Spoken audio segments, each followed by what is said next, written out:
Here we go. Okay, so yeah, really just this is just an opportunity that we can all just kind of get together and feel confident.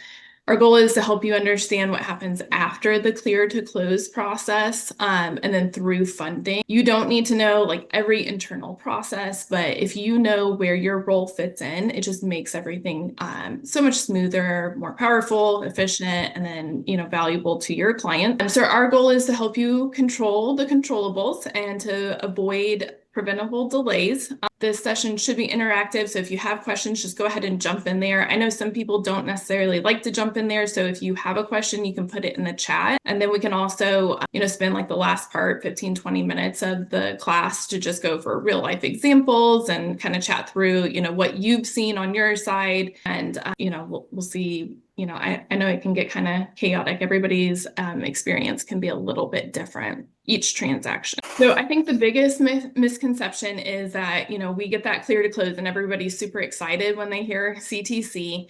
But CTC does not mean that everything's done. It also doesn't mean that I am the one doing all of the things to get it to the closing table. So I have a team and Title has a team.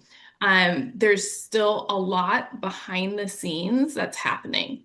So on our end, once we have a clear to close, of course, there is still a verification of income that's probably still taking place behind the scenes. That's going to always be happening before we get the documents out to Title, before we can actually close. So sometimes that's going to come up with maybe your buyers asking, hey, they're, trying to verify my income, why I thought I was approved.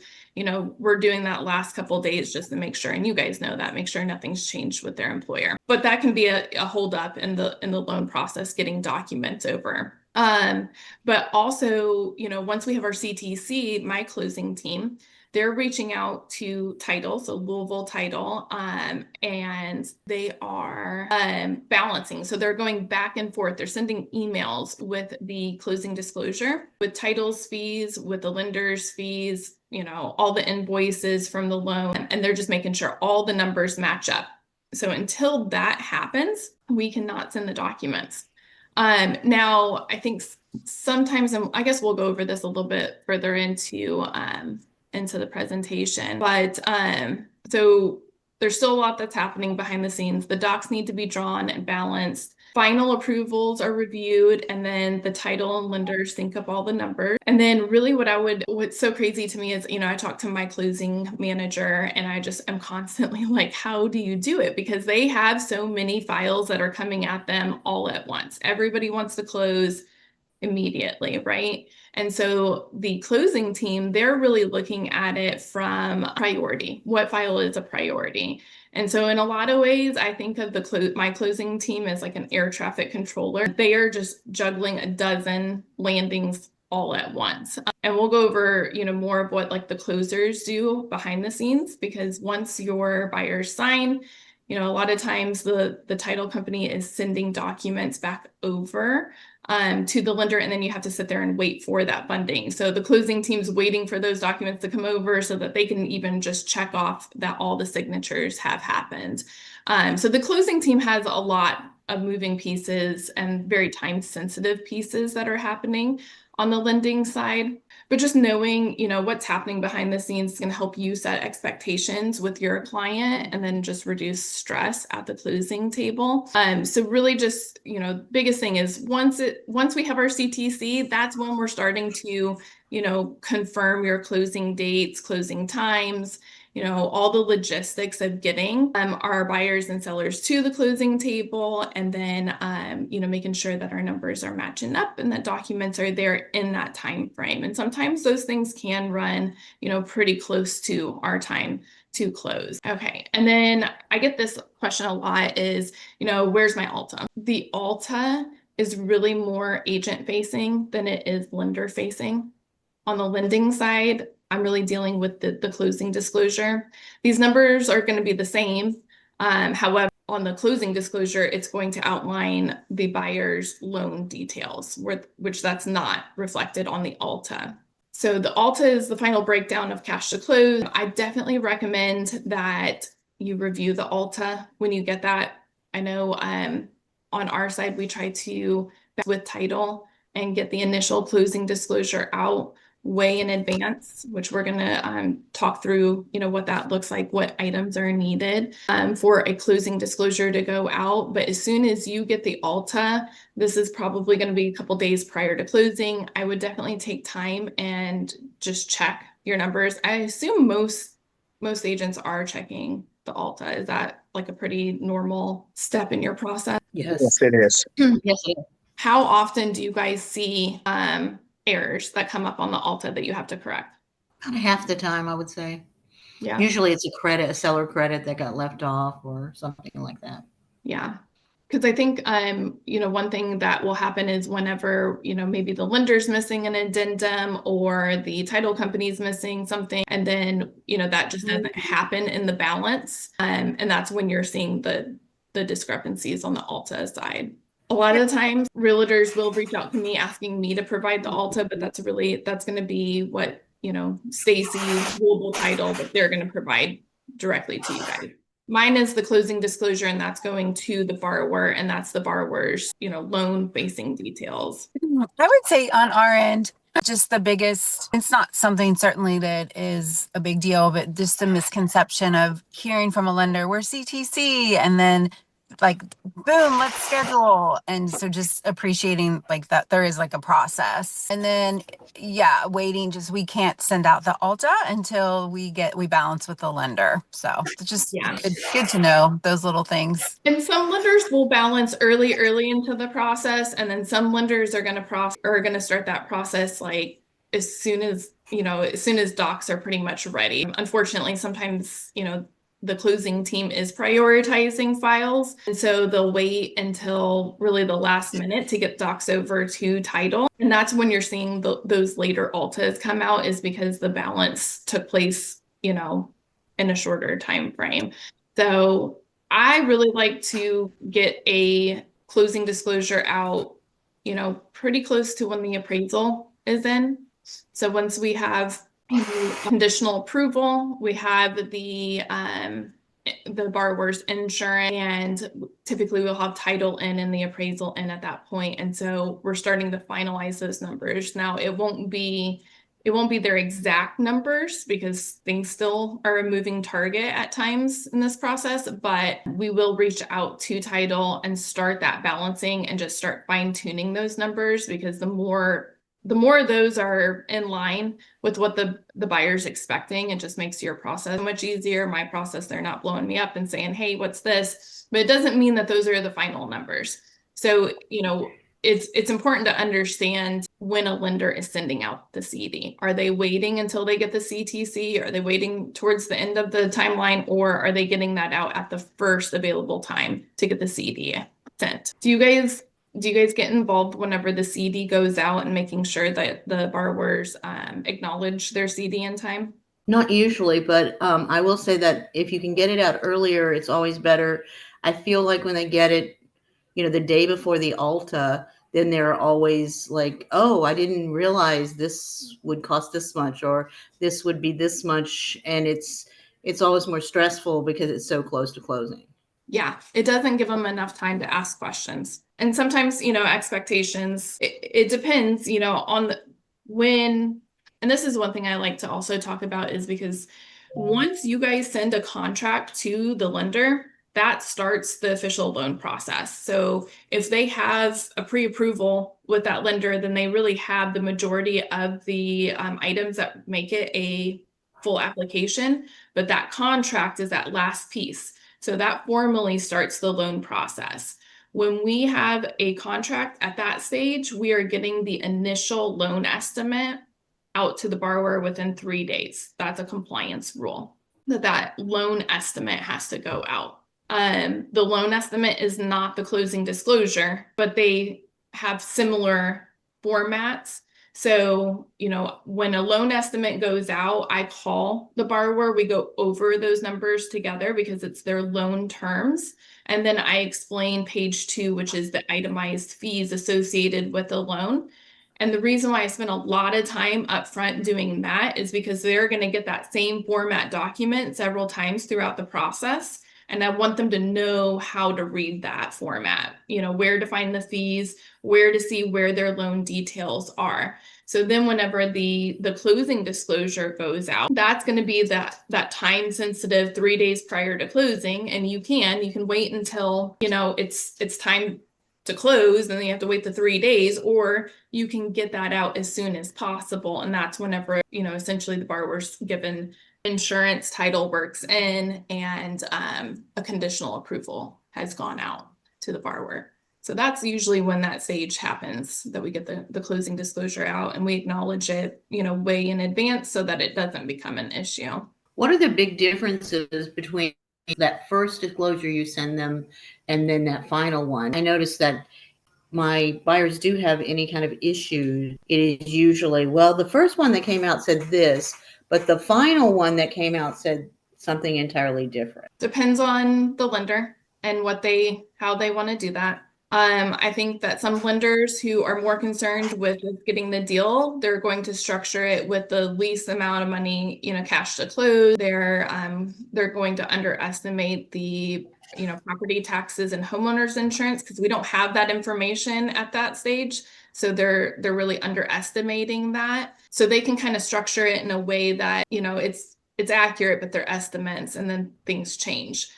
Personally, for me, I have found that it's just much easier to disclose, true numbers. And I always tell buyers that, listen, I'm gonna overestimate this at this stage. Every time you get that disclosure, whether it's the loan estimate or the CD, these numbers should be getting tighter in your favor. They should be moving in the direction of lowering. But worst case scenario, the loan estimate's going to always look, a little bit padded, just so that there's no, hurt feelings whenever they get the CD. Because that's the worst, honestly. It's the worst feeling for me is whenever we have to go back and say, oh, well, the numbers look different now. That's not what they're expecting. They're going to have bad feelings. And my whole goal is to make sure that the whole process goes, super smooth, that they feel really informed through the whole process, and we're not getting down to the wire and then everybody's having problems. It's just not a fun way to be in this business. Let me back up.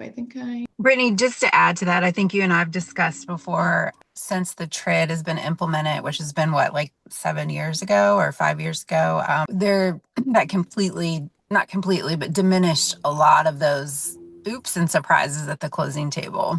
Yeah. So we never have that with you all. There's always concise, clarity and communication. Yeah. For the homeowners insurance, I'm usually looking at it from, a pretty conservative estimate. And then same thing with property taxes, depending on whether we're in Jefferson County, Oldham County, I'm putting a little bit of a buffer in there just so that, everybody's much happier when the numbers come in lower versus higher. So I definitely think, and it sounds like everybody's doing this, reviewing the ALTA thoroughly. I mean, just making sure, the purchase price, seller credits, we all know that this is a moving target a lot of times. And there's a lot of moving pieces to put a whole transaction together from start to finish. The lender, title company, we're doing, as much as we can, but sometimes, things are going to get missed. So you do want to make sure that you're highlighting all of those key details in the ALTA. Earnest money is something that I see comes up quite a bit, because some lenders, including myself, I look at it from the path of least resistance. So when they have an earnest money deposit, let's say 500,000, we have to go in and source that.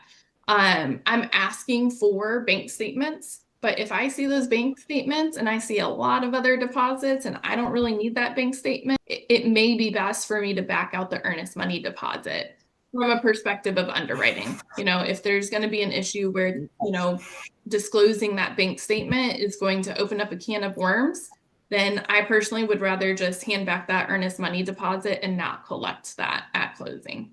Does that make sense? Mm-hmm. Yes. And then the other thing that I think really super helpful on my end is knowing the logistics of closing. So the sooner you guys can provide that information to either really me, the lender, or the title company, the more we can set those expectations and timelines. Some things that kind of get held up is whenever we find out towards the end that the buyer or the seller needs to be a mail away close. And I know sometimes it can't be avoided because something comes up and then now we got to do a mail away. That's always going to happen. But the sooner, as soon as you know, you want to communicate that to us because it takes a little bit of logistics with title to make sure that docs are getting mailed out, a notary's, confirmed for that, and then for them to scan back, mail those documents back, just make sure everything can be seamless. So the mail away closings, definitely try to communicate that as much as possible. And then a power of attorneys. Usually that's, if you can know it up front, that's great because we have to get it approved through underwriting. So those are some of the things that kind of hang up at the last minute when or title's not aware of that. I would say a couple other things too. Like we had one this week where the seller neglected to put that he was in bankruptcy. So just kind of, I don't know, appropriately asking those questions, during consultation. And then just if it's a trust, just getting the trust paperwork ahead of time, just the little things that I know you all do, but just there's so many moving parts. So sometimes, things get lost in translation. Right. Yeah. And the trust too, a lot of times that has to be approved through underwriting. So, getting all of that information in the file. Communication, I mean, that's the ongoing challenge, right? I mean, we all think we're communicating the best, but one little piece of information can totally change the trajectory. So I try to put out, I know Becky's seen this, like whenever and Grant, whenever I get a contract, I send out a welcome email to everybody, the listing agent, the buyer's agent, any transaction coordinators, things like that. So that if any changes do happen, we can quickly just reply to that thread and it just helps keep everything organized. And so usually we're utilizing that quite a bit whenever we're scheduling closings. And that's really helpful just to keep everybody informed pretty quickly. Okay, so the flash close, and if you've closed with me, your buyers probably did a flash close. I love this. What it does is it allows, once we have the documents over to title, we are going to send the documents to the buyer ahead of closing. They won't be able to actually sign these documents just yet, but they'll be able to review it. And then on the day of closing, we are sending their documents for e-sign. So the majority of their documents are going to be e-signed before they get to the closing table. And then at the closing table, they're really only signing the documents that require an ink signature. So it makes the closing process a lot faster, but also just like more time to have a celebration and to enjoy the fun part of it. So the flash close, I get a lot of good feedback about doing that. Have you guys used flash close before? Are you familiar with kind of the hybrid closing method of this? No, first time I heard it. Oh, okay. Yeah. So, I mean, it's that big stack of papers that they're signing at the closing table. We just take out the chunk that they can e-sign, and then it reduces the stack at closing that's just requiring the ink signature, and then it's done. So, I mean, usually that'll reduce it to like a quick 15-minute, 10-15-minute signing. Not every loan will qualify for it. I think it's your non-QM deals, those won't work. But your standard loans, that the majority of them are going to fall in that flash close bucket. Oops.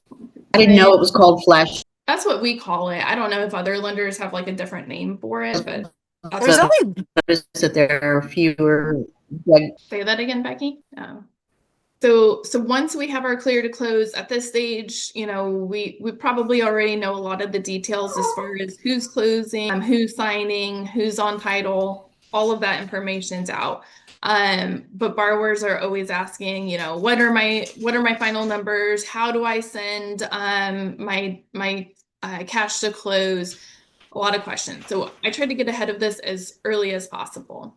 As soon as we have a closing disclosure and final numbers balance with title, we are sending out a closing instruction email. So this closing instruction email is going to outline, the date and time that we're confirmed, so the location, the title company that we're closing at, all of that information, but then also they're going to have their final closing disclosure at this stage. So I try as much as possible, I know there's some things that are going to come up every once in a while, but for the majority of my files, they are getting their final CD, their final closing disclosure 3 days prior to closing. So they know their final numbers. And a lot of times we also have our docs all ready to title. We have our wires up the day before, try to get that done and just until that closing time frame just makes life so much easier. So the closing email is going to go out. It's going to have their final CD. It's going to let them know if they're eligible for that flash close. And then it will explain how that process will work. They'll be able to review the documents ahead of time, and then they'll wait until the day of signing, day of closing, to go in and e-sign those documents. And then I send them a quick reminder whenever I reach out to them on their closing day. Lets them know what IDs that they need to bring. Of course, the wiring instructions, if that's how they plan on bringing their money, then we're making sure that they have their wiring instructions at that stage. And then most, if they're local, most are using a certified check is the preference. We make sure they know who to make that out to, and then who to reach out to if they have any questions. Of course, they're going to reach out to yourself. They're going to reach out to me. If they have questions on the title side, then they're going to know exactly who to reach out to. Wiring instructions, I know we all know this, of course, just fraud. I always tell buyers that they need to call the title company and verbally confirm that. And then this is really just more, same thing. Things that come up, the sooner that we know it, the better. And also really, because you guys are so much more forward facing to the client, you know more of the story than we do at times, even though we know the financials more so, more of the total story of what their goals, what the logistics of their situation is. The more you can share that up front, even whenever you're sending over the contract, it just helps me understand where their needs lie, and so that I can prioritize that. So definitely, if you can, just whenever you send over that contract or even at the pre-approval stage, give me a little bit of story if you can, that's super helpful, especially in the pre-approval stage. What are some common last minute things that come up for you guys? What's your experience? CDs not being acknowledged, documents are not at title in time. Are we sitting around the closing table a lot longer? Someone's not listed on the deed correctly. So once they sign documents, that doesn't mean that we automatically fund. So once all the documents are signed at the closing table, then Stacy has to go take it back, and her team scans everything back over to the lender, and then the lender has to give confirmation to go ahead and fund. So that's what's happening behind the scenes when you guys are sitting at the title or the closing table making small chat with everybody. They're just sending all of those. I think closing will probably be. Am I delayed? I think I couldn't hear that, Becky. I'm sorry. Can everyone else hear me okay? Yes, I can hear you. Okay. I think Becky's might be a little delayed. I'm sorry. What's really nice is, working with me, I go to the majority of my closings. I would say almost all of them, unless they're a couple hours away, probably not going to make that one. But if they're local, I'm going to be at the closing, and I can authorize that funding instead of, waiting for those documents to go back to the closing team and waiting for them to be available to review each signature and sign off and give us the funding. Because remember, they have a ton of other closings that they're trying to get docs out for as well. So sometimes that can get just hung up in their inbox for a few minutes, and we're just sitting there at the closing table. So if I can go to my closings, which I do, then I don't know. I think we're good. Yes. Uh-oh, I think Becky's still trying to talk and it's so delayed. Stacy, do you have anything you want to add to that side of it? No, yeah, the flash closings, also known as hybrid, I only know of your company and one other, and all of the lenders in Louisville that actually do that. And just to piggyback on what you said, it completely reduces the time for closing. Instead of being in there for an hour, we're pretty much done in 20 minutes. And borrowers are always very understanding of everything. It's not like a rushed process. Yeah, no, I think you covered everything. And the only other thing is just having an understanding of when you're there, that makes it even all the more quicker, because when we leave the room, we're waiting on that funding authorization. And a lot of times, people aren't aware of that. So, Yeah. that completely reduces the time. Yeah. I love that about just being able to authorize it right then. What it means is if something were to come up, I'm on the hook for it. I got to go solve that problem. So, but Yeah, and just to clarify funding, I mean, this is going the extra mile. You all don't really need to know this, but it's good to know. I've had this come up a couple times where I thought everything was clear to close. It is. The lender, sometimes a lender just wants to verify signatures, make sure everything's in order before they release or authorize us to release the funds. yeah, especially with like your bond loans, KHC, Indiana Housing, those are gonna require, that authorization from them, which we just kind of went over that. I forgot that slide. So not all loans are going to be eligible for it, but I would say the majority of, your traditional financing, conventional FHA, VA, USDA, they're going to qualify for that quick fund and for the flash close, the hybrid closing. So really it just makes the whole process really smooth. What I love working with Louisville Title is, Stacy's team, she has Lillian over there, and I can't tell you how many times I pick up the phone and call her, and I'm just like talking through the logistics of whatever this scenario is, and she's just quick, she knows the answer, and then we've got a plan together. And so I really enjoy working with Louisville Title, just makes the whole process smooth. And at the end of the day, like that's what's gonna give you more referrals, is just less complications that rise up throughout the whole process. When they feel educated and knowledgeable about the next step, it just makes the whole process very smooth, and that's gonna translate to more deals. So hoping that this is just, a good opportunity to kind of connect the dots on what's happening behind the scenes on the lending and the title side. Does anybody have any questions or want to kind of chat through things that have come up that you've experienced? And it doesn't necessarily have to be, closing related. It can be anything lending, title related that you just have questions about that maybe you're not understanding what's happening behind the scenes. Is anybody can get this presentation sent to me? Because it was great. Yeah, I'm gonna send it. I actually recorded this, so I'll send you the recorded one and then the presentation as well. Okay, perfect. Yeah. Thank you. I think it would be nice if anybody has any feedback, because I think this is we've done this in live in person, and then this is our first Zoom. So was it helpful? Was it informative? Is there anything, we could have added? Or, I mean, we pretty much thoroughly went through the process, Brittany, but Yeah. it'd just be nice to. I think it was good. Like, I feel like I learned a lot from this because I've never talked to any lenders about like what they do on their side. I just kind of like use them as like my cushion pillow to like vent to sometimes, especially Brittany. She knows I'm calling her at any time of the day. But I think for my experience with working with you, Brittany, for I think it was over a year now, you were just able to get everything to go so smoothly. And I love that. And there was one deal last year. I think it was one of my first Kentucky deals. You were my buyer's lender for it, and they made a mistake on their end. The title company did, and you like just hopped right in. I would have panicked right then and there. Like, it was not in my hand right there. Like, I don't know what's going on for that part. And you knew exactly what needed to be done, and it was so great. And I will never forget that.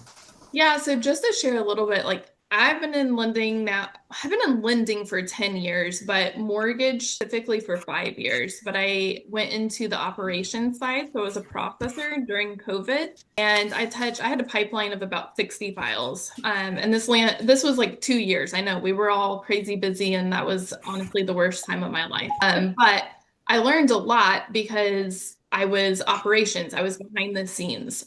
with processing files and touching a lot of files and having a lot of different scenarios pop up, because we all know there's not one scenario that's going to just repeat itself. Every deal is a unique situation. Yeah. So that helped me a lot with understanding how all of these things, you know, impact one another. I think the more you understand how to pivot, how to be strategic with things, we can really cut out a lot of the chaos for buyers. And that's what, you know, me and my team, Ray is my assistant. She has been in lending for about 15 years. She really has this like underwriting loan scenario mindset. And so she really just tries to take out all the noise. If it's something that she can get behind the scenes, she's getting it. We try to ask the borrowers for the least amount of documents, but as much upfront as possible so that we can just, you know, have it ready to go and just make it, you know, we're not going back and forth, and just making worry when it's already a stressful transaction for buyers, especially first-time home buyers. So yeah, I mean, the more you know, it just helps in that situation. Like, for example, I think we talked about this last time in our class, Stacy. You know, we ran into, if you run into a debt to income issue, of course, we can always try to shop the homeowner's insurance, get that lower, but sometimes it can come down to the property taxes too. And so I always want to set people up for success whenever they're getting a loan through me. I do not want them to come back a year from now and say, hey, why did my payments change so significantly? But sometimes, you know, things do come up in the underwriting process and we have to find ways to pivot to get the deal through for them. And so, you know, there's been times where, okay, we have a DTI issue or we have a cash to close issue.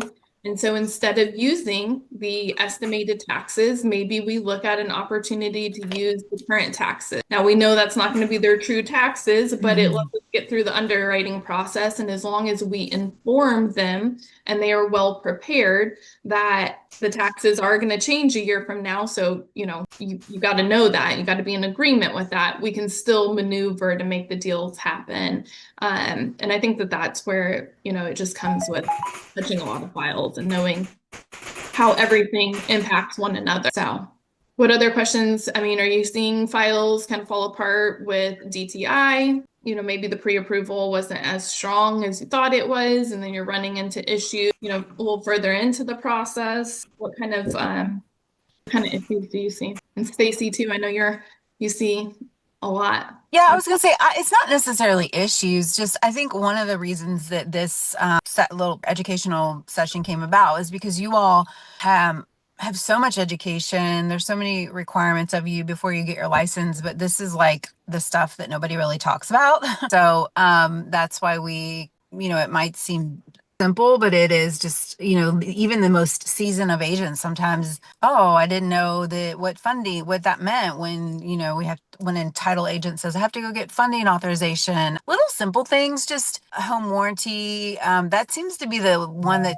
always gets forgot, like to give us a copy of that so we can mail in the check, or a couple other things is just things change, like you touched on in the process. So sometimes just making sure title and lender has that addendum if something changes in regards to closing cost or seller concession. Yeah, I can't honestly really think of anything else.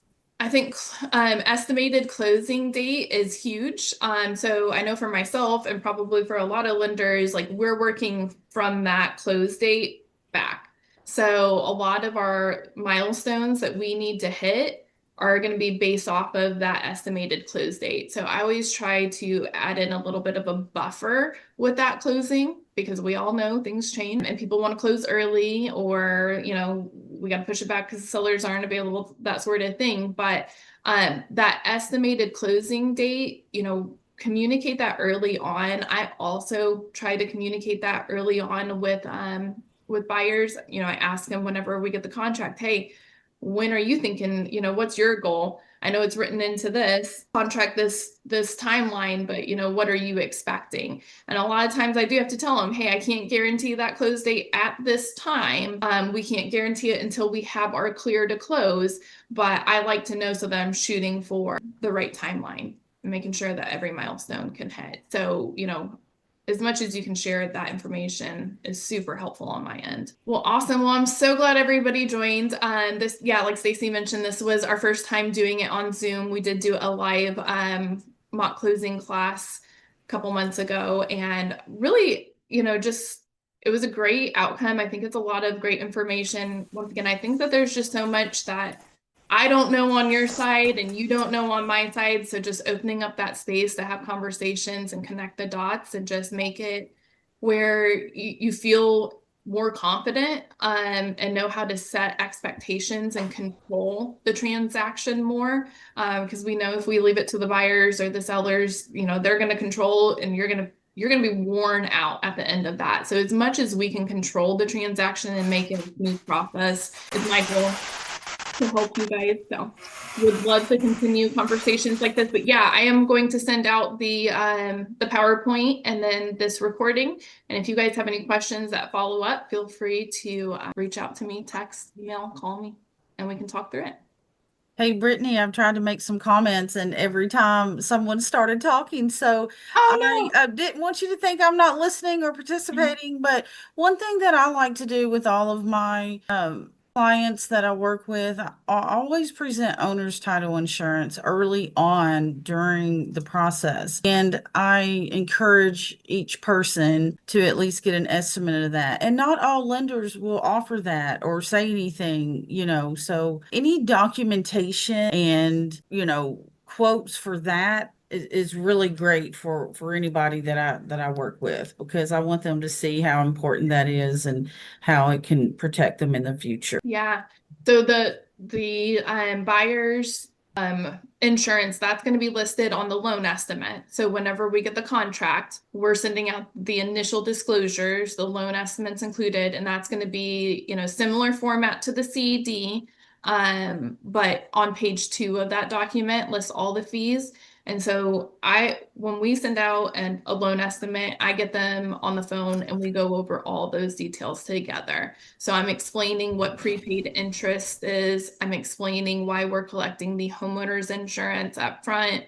I'm explaining why we're putting, a 3-month buffer into their escrow account, title fees, my fees, the owner's insurance, all of that, because that's going into their cash to close, right? And so I want them to understand early into the process how to read that document, because they're going to get that document a couple times. And then prior to closing, when I'm sending out that closing instructions, I'm also calling them and we're going over that closing disclosure again.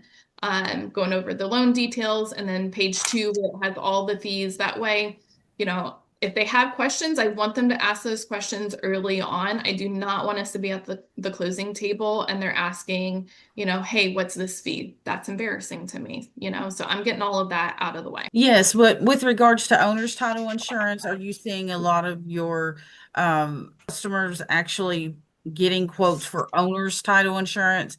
Not the homeowner's portion, but what you can purchase up to 30 days after closing at Yeah. a discounted rate, do you see a lot of people purchase that? Because I'd say about half of the people I work with will purchase Really? the I would owner's say title almost insurance. all. It is very rare that somebody tells me that they don't want owner's title insurance. Okay, awesome. Yeah, very rare. And I explain it to, and Stacy's team does a really great job of explaining that, because that really would be a title conversation. But, I always tell them this protects you for life, not even after you sell this home, but that owner's title insurance protects you for life. So you want to hold on to those documents. I always tell them that, remind them that at the closing table as well, because they're going to take that big packet, that big folder back with them. And I let them know, hey, you're going to want to keep this close by in the beginning while we get your account set up and things like that. But then after that, you need to put it in a safe place, because you're going to want to hold on to this for the long run. Yes, awesome. Well, thank you for hosting today. We appreciate it. Thanks for joining. All right, awesome. Well, anybody have anything else they want to add before we wrap it up? Thank you, Stacy. Thank you. Have a great day. Thank you. Thank you Bye. all. All right, bye-bye. See ya. Have Bye. a great day. Bye.